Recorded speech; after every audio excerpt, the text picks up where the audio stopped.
So when people hear the words Ku Klux Klan, their minds usually conjure up the South, a night-riding organization bent on intimidating blacks in the South, newly freed blacks after the Reconstruction, during the Reconstruction period after the Civil War, or in the period from 1944 to the 1960s, waxing and waning with the Civil Rights Movement.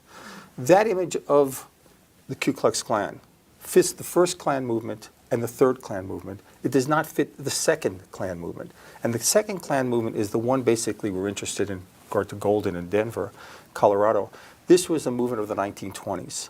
It was a national organization which recruited between 6 and 7 million men and women across the country. The Klaverns, or chapter organizations of the Ku Klux Klan, were strongest not in the South.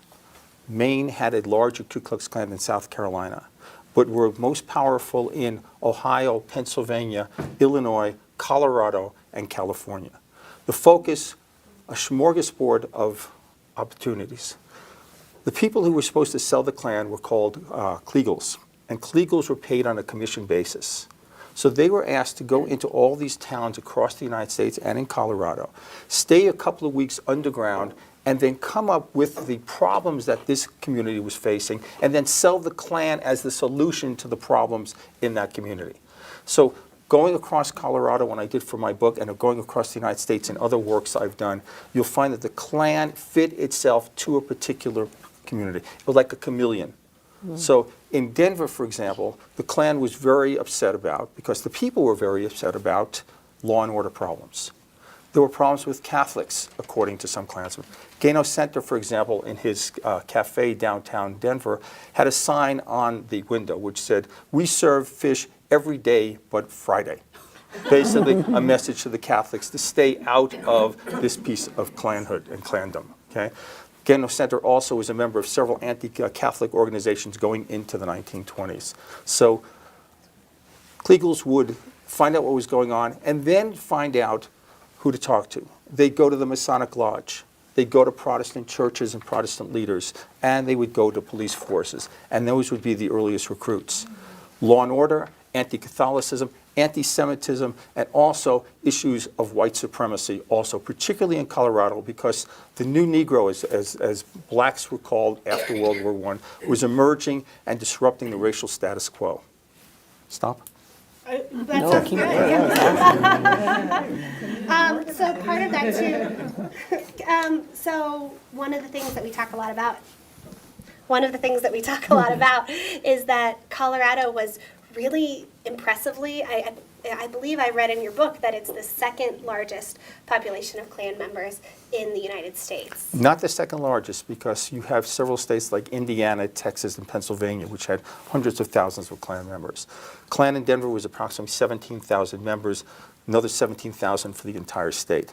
But per capita, that was a large population. The other thing that stands out about Colorado in particular is after Indiana, the Klan was most politically powerful here.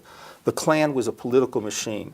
So what it would do was make sure, come election day, to quote John Galen Locke, as he said, "We are not Democrats, we are not Republicans, we are Klansmen." Hello, brothers and sisters. I just hope that you're doing fine wherever you are today. Now, there's something so intriguing. In my process of learning Black American history, African American history, there are a couple of times I've found myself running into this word, Ku Klux Klan. That's the KKK. And the history that people in America have is totally devastating about this group of people. Now, I was so curious and I wanted to learn more. I wanted to know more about this, the Ku Klux Klan. What did they do? What's their origin? What harm did they do to black people? Or generally, what harm did they do to people in the United States? And so I found myself trying to look somewhere or look online, and I found a good presentation by Robert Allen Goldberg, who is professor of history. And I think that it's important that some of us who are interested in Black American history get to learn, get to see how really things unraveled. And I'm going to be looking at the origins for me to understand how events and the relationship with African American, how it unfolded. And the KK activities have been marked with terrorism, intimidation, violent oppression, especially during the crucial moments in American history. Now, after Dr. Robert Alan Goldberg, I'm going to be presenting on post-Civil War and Reconstruction era. I'm going to be presenting on the second Klan, which is 1915 to 1940s. I'm also going to be presenting on the Civil Rights era, that's in the 1950s and 1960s. I'm also going to be presenting on modern era, that post 1970s to present day. Now, I'm also going to be looking at the Klan's legacy and its relationship with Black people. I'm also going to be talking about a lot of things because I find it so intriguing. This is that part of history that I feel like people need to see, people need to hear, because it's an important part of history. And as much as it's devastating, it's so traumatic, it's so uncalling, people didn't appreciate such kind of behaviors that this group of people did to especially Black people. And I've heard Black people talk about, give their story of how the KLAX clan killed their friend, killed their family, killed their mother. So this is a topic that I feel like it's important for us to talk about. And this presentation is going to show you, or is going to shed light to some things which really happened. And I want us to watch this video. Just a simple request: if you wish, you can like the video, share, subscribe if you're watching for the first time, and if you can, I'll definitely ask you, if you can buy me a coffee through my Cash App account. I'll really appreciate, only if you are okay with it. Now, let's jump right into the video. I'll be back with my commentary. These are presented news stories, and until then, let's watch the video. I'll be back. And Klansmen would expect to would be told to how to vote in a particular election for a particular candidate, and then Klan power and Klan emphasis would then be felt. Klan always made sure that women in particular would organize voters, get them to the polls, get them registered, and make sure they voted. One other piece I think is fairly interesting about the Klan and political Klan in Colorado is, on election day, they would put in every mailbox and under every door what was called a pink sheet. And a pink sheet listed everyone who was running for office and listed them as Catholic, too friendly with Catholics, 100% American, Jewish, those people you wouldn't vote for, so you knew exactly who you were going to vote for. 2 United States senators, lower house of the state legislature, and many mayors and city councils throughout Colorado were run by the Klan. Well, I'm really interested in digging in. You mentioned some of the law and order stuff, women's involvement with the Klan, political power, and we have some questions about all those too. But I think I'd love to hear a little bit from you, Charlene. Your book, Bold-Faced Lies, is a fiction, and I was just telling Charlene earlier, I hadn't read it before we started this panel, and I picked it up thinking that I was going to kind of peruse it and skim over a couple of sections just to get a familiarity. And I started, and I read the whole thing in one evening because it's a fantastic book. And I'll also put a plug out there that she does have some copies here today. If you're interested in picking up one, you can stop by the desk on the way out. But to get back to, a little pitch, just because I'm a big fan. But so your book, Bold-Faced Lies, it's a fiction novel that takes place in 1925, and it's about the wife of an ambitious Klan leader and what happens when she learns that she herself is 1/4 Negro. What inspired you to write the book? And did you have any specific historic incidents or events or things that really kind of inspired the story? Thank you. First of all, everyone, I really appreciate you being here. This is an important discussion. And thank you, Katie and Megan and Nathan and just everybody. Just thank you, Bob, everybody. I grew up hearing my parents and their friends. My parents were, and their parents, my parents' grandparents were all born and raised in Denver. And so were most of their friends. So as a child, I'd be around the conversations that they were having, and I would hear them reference the Ku Klux Klan. And when I decided to return to my efforts to be a writer, the idea came to mind about the Klan in Denver, which I said, well, I must have been imagining things, because Denver and the Klan, that couldn't be possible. And as you can see by my appearance, I'm commingled with various backgrounds. Both of my grandmothers look white. Now, there's a thing called passing in the African American experience, because legally, if you had 1/32nd, I personally believe all blood is just blood, but in the legal system, if you had 1/32nd of black blood, you were considered African American, which meant you were denied job opportunities, you were denied educational opportunities, you couldn't live certain places. One of my father's dearest friends used to have to get out in a bus that his father was driving, the friend's father was driving, and he had to pretend he didn't know his father because his father was passing for white so he could have a job as a bus driver. So passing was part of my life. My grandmother's, one grandmother, I'm pretty sure, you know, they look white, but they had to live as African Americans. So actually they were what we call white, but again, because of the one-drop rule. And this was just very prevalent in the situation I grew up in. Lots of people had lots of very hurt experiences because of all this. So my father was born in 1924, so I realized if his mother was passing for white, then probably many other, and I knew that many others were passing back and forth. You know, it was just how it went. So I said, well, once I did my research and I found out that the Klan did indeed control Denver in the 1920s, it was probably logical that somehow someone was involved in the Klan who was legally African American. So that's where the story came from. And then I did extensive research, and it was just mind-boggling, such as the women's group. And I read in Bob's book that there was a Klan women's group march in Arvada that had 10,000 women strong.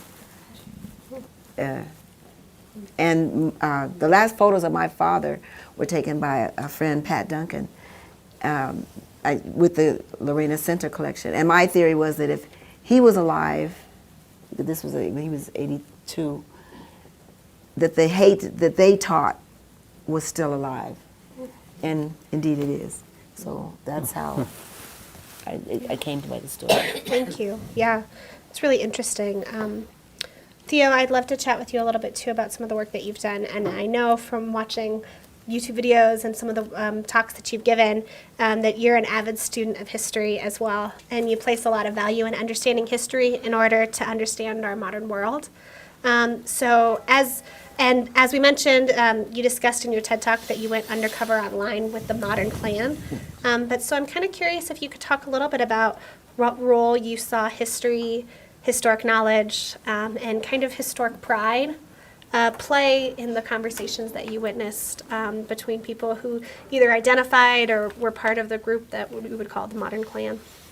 You know what's interesting? America has an aversion to teaching its history the right way.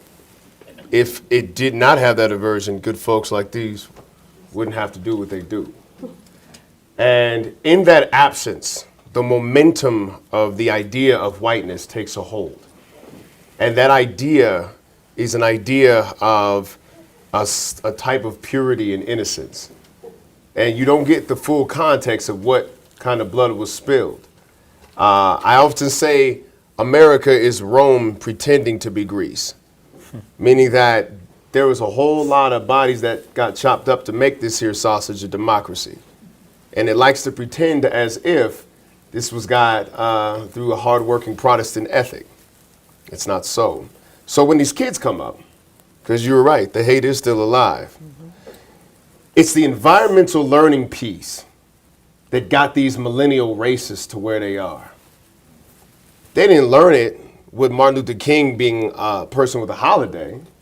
They didn't learn it with Michael Jordan posters everywhere like when it was when I was growing up, and Cosby on the airwaves back before all this madness. What it was the dinner table conversations. What it was the things that were said around Thanksgiving. These factors that made a lens. And you know, one of the fastest ways to the subconscious mind is through authority. If your daddy say it, it goes. If your uncle say it, it goes. You know, the crafting of the white victim narrative.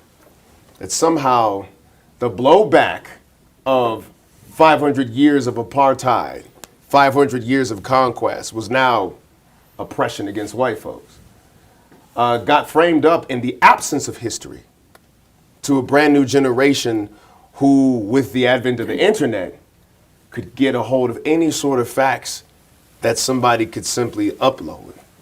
And with the echo chambers being what they are, all you need to be in a hateful position is socially reinforced into that position. That's all you need. And with enough people backing you up, human beings are capable of all manner of evil. And the online communities make sure that they don't even have to leave the safety of their own bedrooms. And that's what I found. And that, to me, was especially dangerous. And I think that is worth addressing. So thank you for having me on this panel.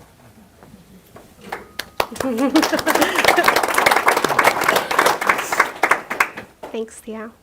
I'd love to kind of, I have a lot more questions about how to make some changes going forward and to talk about some of those as well. But Bob, I'd love to kind of go back a little bit more and, Sure. and ground in the history to talk more about what the specific goals of the Klan were in the 1920s here in Colorado, was, politically, socially, and otherwise, and kind of learn a little bit more about what they were trying to accomplish. Sure. Let me put that on two levels. Let's maybe talk about Denver and the community level, and then maybe talking about the state legislature, because again, they control the lower house of the state legislature.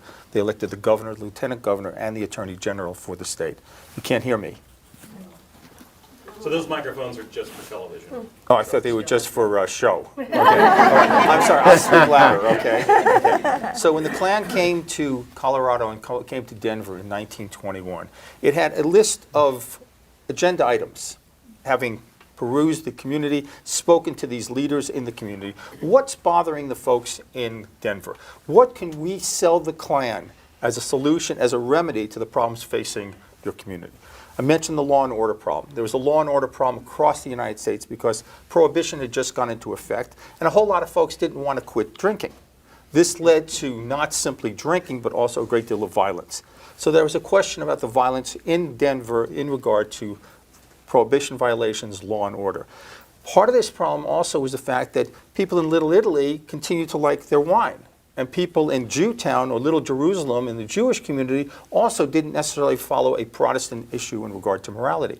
So immigrant groups, minority groups were also involved in the law and order issue. Okay. But I remember Gano Center, back to him for just a moment, saying, and I quote him, the Jews and the Catholics were taking over, so we had to go down to the Masonic Lodge and organize, and that's just what we did. So the idea that Catholics and Jews had too much power, Jews were like Jonahs on the ship of state and couldn't be trusted. The Catholics weren't here of their own free will. The Pope had sent the Catholics to America in order to take over Protestant America and allow the Pope to then come and establish his rule here. And in Canyon City, Colorado, they believed that the abbey that was under construction in the 1920s was going to be the summer home of the Pope in the West. Okay? So there were those issues about Catholics, about Jews, and also African Americans. African Americans protested the showing of Birth of a Nation here in 1915, which is a movie, if you haven't seen it, is a pro-Klan movie that the Klan used to open its recruiting drives throughout Colorado and through the United States. African Americans were also seeking integration of municipal administrative outlets, the tennis courts, for example. The municipal auditorium was segregated. School activities were also segregated. And also at this time, some black families were attempting to move out of their ghetto into white areas. There was at least 2 bombings, and there was also one mob action which cast these people out of the neighborhood. So the Klan in Denver had a whole lot of things that it could concentrate on, a whole lot of issues, from worrying about the children, worrying about property values, worrying about the Catholics and Jews, worrying about law and order, worrying about a corrupt administration in Denver. When the Klan took over the state state legislature, their focus was with the following slogan: every man under the Capitol dome a Klansman.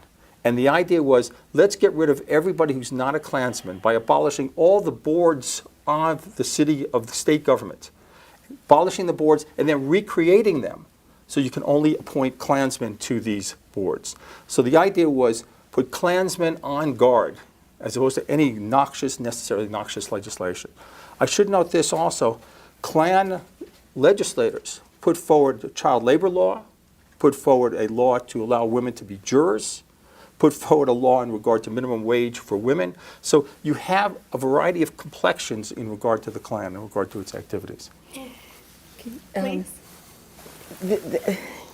Bob just referenced the duality of the Ku Klux Klan and who they were. If you go down and see the Lorena Center collection, they were very convivial people. Thank you notes and luncheons, and as Jim said, Lorena Center was a parliamentarian. She was a club woman. But I kind of wanted to reel back just a little bit. Bob referenced Birth of a Nation, which has a little ironic history. Douglas Fairbanks Sr. is also born and raised in Denver. He began his acting career here at the Elitch Gardens. He was considered the first king of Hollywood. He helped found the Academy of Motion Picture Arts and Sciences, and he married Mary Pickford, and D.W. Griffith and Charlie Chaplin were his partners in United Artists. Now, I can't confirm this, but there's a biography out about Douglas Fairbanks Sr., and it would seem to indicate that the author is saying that Douglas Fairbanks' mother was passing for white. So the irony, you know, that he was involved in the founding of Hollywood, but yet he was probably impersonating his identity. It's all so convoluted.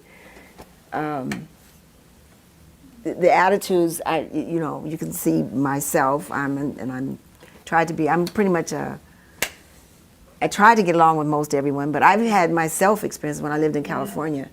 You know,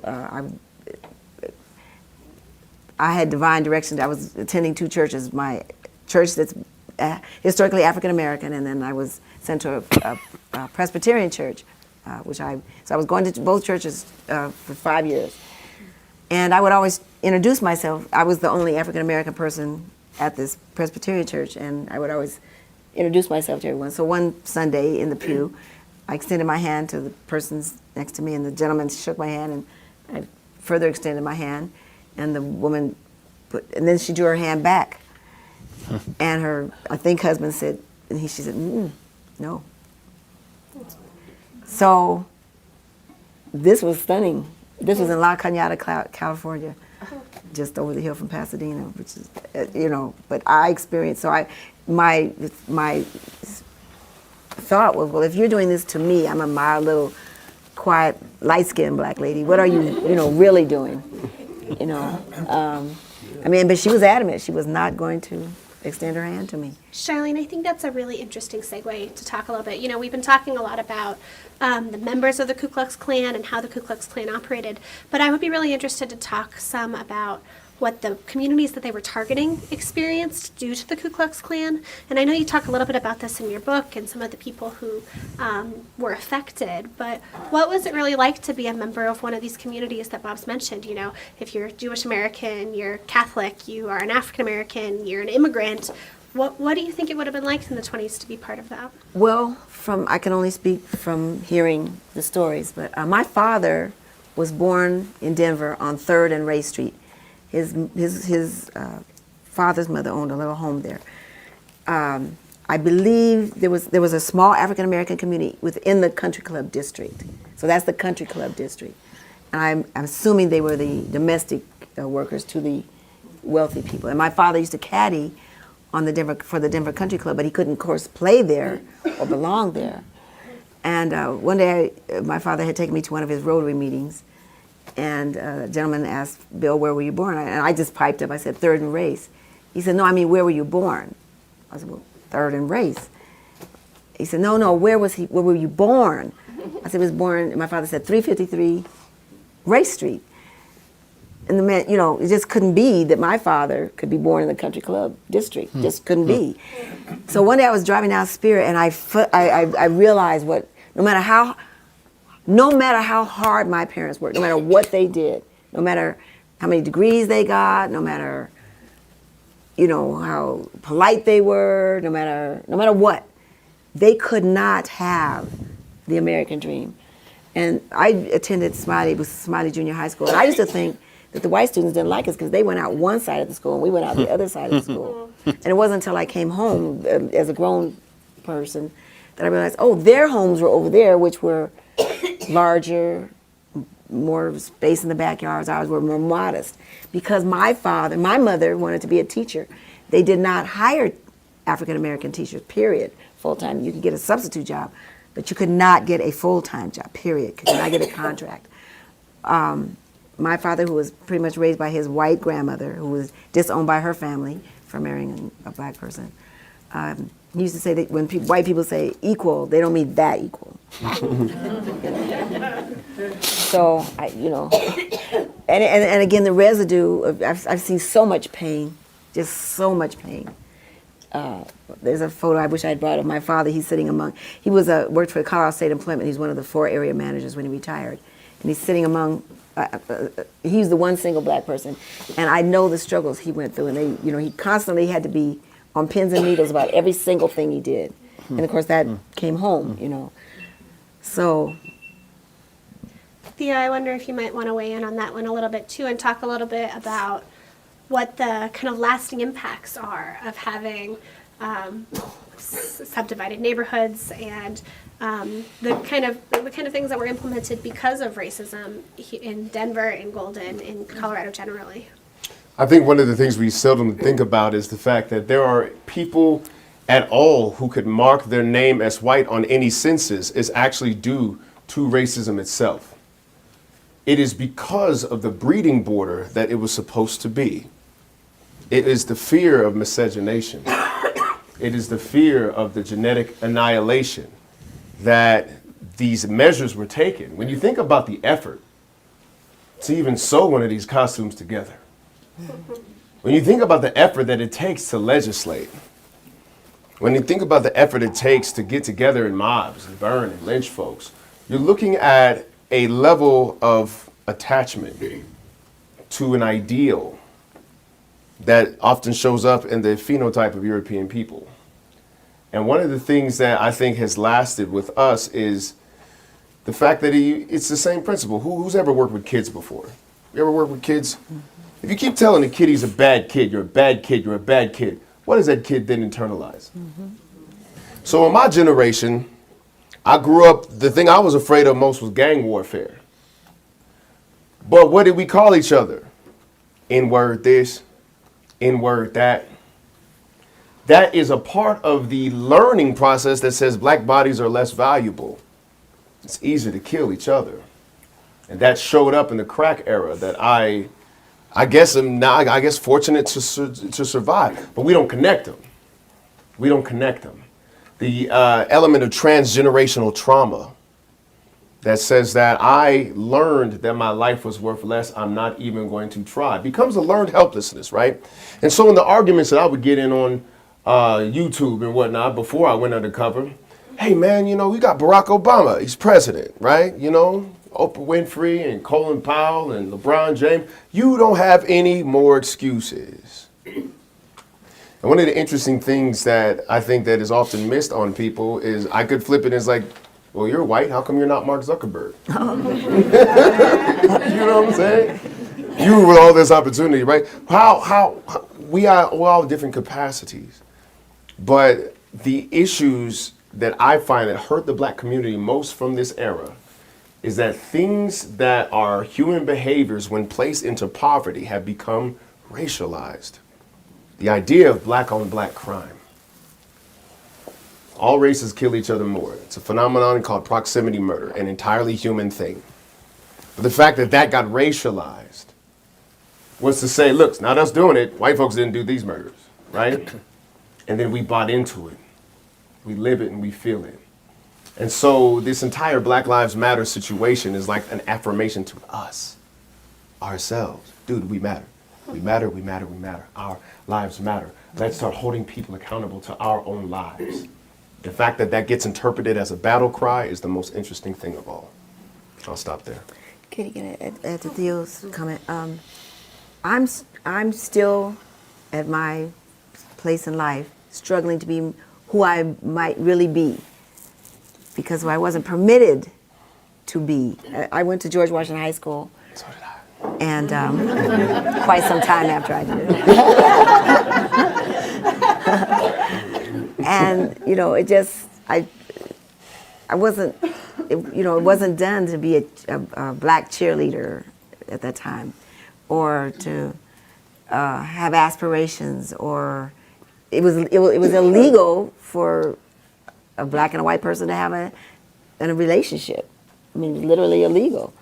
So, I've kind of had to deconstruct myself and try to see if I can put the pieces back together authentically. So you asked what the stress was then. So I've also become aware that slavery was not a career option. It was not a career choice. It was enslavement. And so if everyone would consider, when they say the slavery, it was enslavement. People's lives were stolen. Not just, so what was that person really? Were they an architect? Were they a teacher? Were they an artist? What were they really? All that's hundreds of years washed, stolen from all of us. Because who knows what those people really, really were.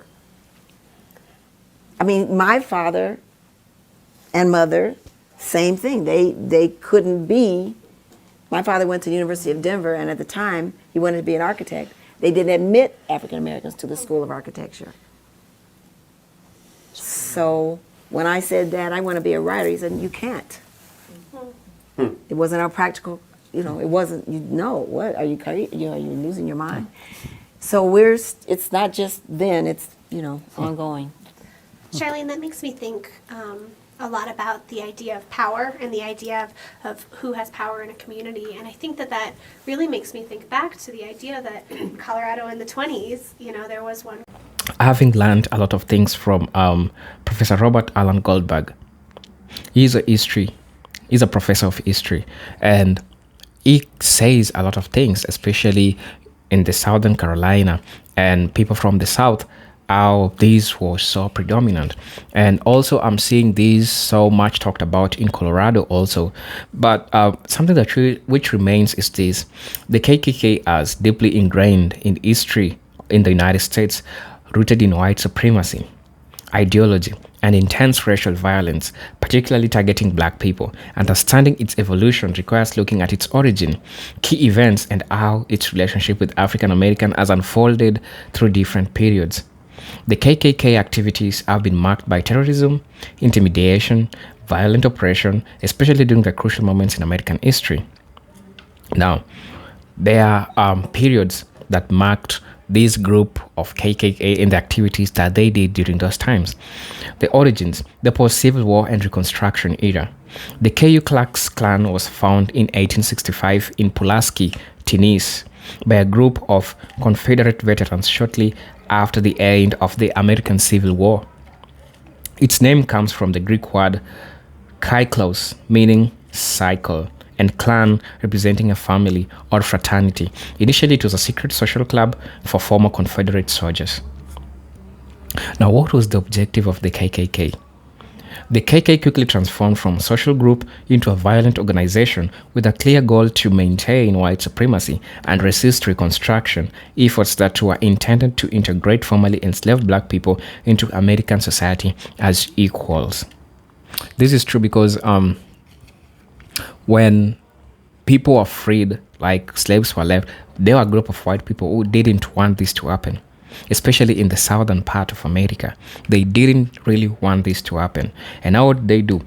They had this group called KKK, which started to become violent, which was going against the Reconstruction period, Now, I'm also going to be talking about what really happened, what violent activities happened during the Reconstruction period. During the Reconstruction period, that is in 1865 to 1877, the U.S. government attempted to rebuild the South and enforce the rights of newly freed black Americans, particularly with the passage of the 13th, 14th, and 15th Amendment, which abolished slavery, guaranteed citizenship, and granted men the right to vote. The Klan violently opposed these efforts through 1. Lynching, public hangings of black men often justify false accusation of crimes. 2. Intimidation, using terror tactics to suppress black political participation. 3. Burnings, setting fire to churches, homes, and schools to instill fear, what is called the scorched earth method, like trying to do away with facilities that serves a given group of people. In this case, these were black people. Now, what was the target of the KK clan? The target of the KK clan, the main target were black people who were gaining political power, particularly black men who were voting or holding office, and also white Republicans who supported Reconstruction. I now get it. Now, the federal government passed the KLAX Klan Act of 1871, also known as the Enforcement Act, which authorized federal troops to arrest and try members of the Klan in response to violence. By the late 1870s, the Klan had diminished in influence as Reconstruction came to an end and southern states implemented Jim Crow laws, which effectively maintained white supremacy without the Klan's overt violence. Now they tend to be more smarter. Now they stop being violent and they put Jim Crow system, something that differentiated or segregated black people from getting services, from getting equal opportunities with other people. I'm also going to be talking about the second Klan. That's now after the Jim Crow came, the violent group KKK, somehow they diminished somewhere around those periods. Now, there was a second comeback for the KKK. Now, the second Klan, which happened in 1915 to 1940s. The Klan resurfaced in the 1910s, but with broader target list. The second wave of the Klan coincided with increased immigration from Southern and Eastern Europe and a resurgence of racial tensions. Rebirth in 1915. The Klan was revived by William J. Simons in Georgia, inspired by the romanticized portrayal in the first Klan, that's the D.W. Griffin's film, The Birth of a Nation. I think you've watched this person. It's called, I've happened to watch some of his videos. He's got good history. It's called D.W. Griffin's film. He's on YouTube channel. Go check him out. Now, the film depicted the Klan as heroes saving white civilization from African Americans. Now, there was an expanded target. Who were these other targets apart from black people initially and some few white people? Now, the tactics, who are these targets? While African Americans remained primary targets, the Klan now also focused on immigrants, particularly Catholics and Jews, socialists, labor unions, and anyone seen as an American. They promoted the idea of white Protestant America. Tactics and influence. The Klan became a mass movement during the 1920s, reaching a peak members of 3 to 6 million people. It was no longer just a southern phenomenon. It spread across the country, including in northern states. Their action included lynching, beating, cross-burning, and other forms of terrorism. But they also wielded significant political power. In some states, Klan members were elected to public office, and the group had the support of law enforcement, making them difficult to challenge. I'm also going to be talking about the civil rights era, but just before the civil rights era, the Klan influence began to decline after 1925, following a series of scandals and internal division. Still, the legacy of terror persisted, and many of their members remained active in local communities, continuing their campaign of intimidation. Third season, that's the civil rights era, that's the 1950s to 1960s. The KKK became intensely active during the civil rights movement of the 1950s and 1960s. As black Americans fought for their rights through peaceful protest, the Klan resorted to brutal violence to suppress the movement. Opposition to this gradation, the Klan was violently opposed to the U.S. Supreme Court Brown v. Board of Education decision in 1954, which ruled racial segregation in public schools unconstitutional. They carried out bombings, such as infamous 1963 16th Street Baptist Church bombing in Birmingham, Alabama, which killed 4 black girls. Violence and intimidation.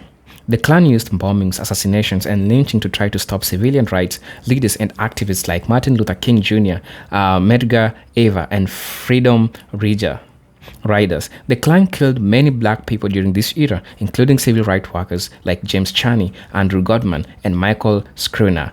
In 1964 Mississippi burning matters. That includes the tactics that they used to suppress people who they thought that went against them. Now, this forced FBI to get involvement with this. The federal government, under pressure, began to crack down on the KLAX violence, with the FBI's COINTELPRO program focusing on infiltrating and undermining the Klan's activity. That's through the FBI's methods were controversial.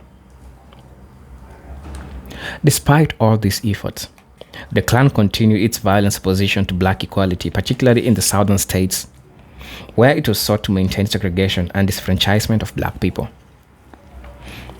Now, the fourth era, which was the modern era, that's post-1970s to present. In the late 20th and 21st centuries, the Klan has significantly diminished size and influence, but it has not disappeared. Today, the KKK fragmented into smaller localized groups, but they continue to promote white supremacies and anti-black ideologies. Decline in power.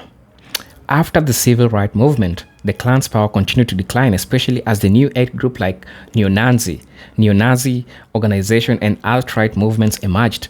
Many former Klan members moved into the former extremist activism. The modern Klan. The modern Klan, through much smaller, continues to be active in parts of the U.S., particularly in the South. They still engage in cross-burnings and rallies through they often cloak in the activities in heritage rhetoric, attempting to frame their beliefs as pro-white rather than explicit anti-black. Makes sense. Recent activities. What are the recent activities? Klan members have participated in some of more recent white supremacist actions in the U.S., such as the Charlottesville United the Right rally in 2017.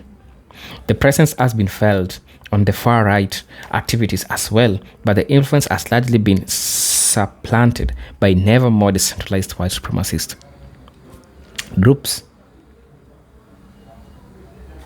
The Klans and its legacy with black people. I've said and I've talked about this because it involved lynching, opposing black political powers, sustaining fear through acts of violence.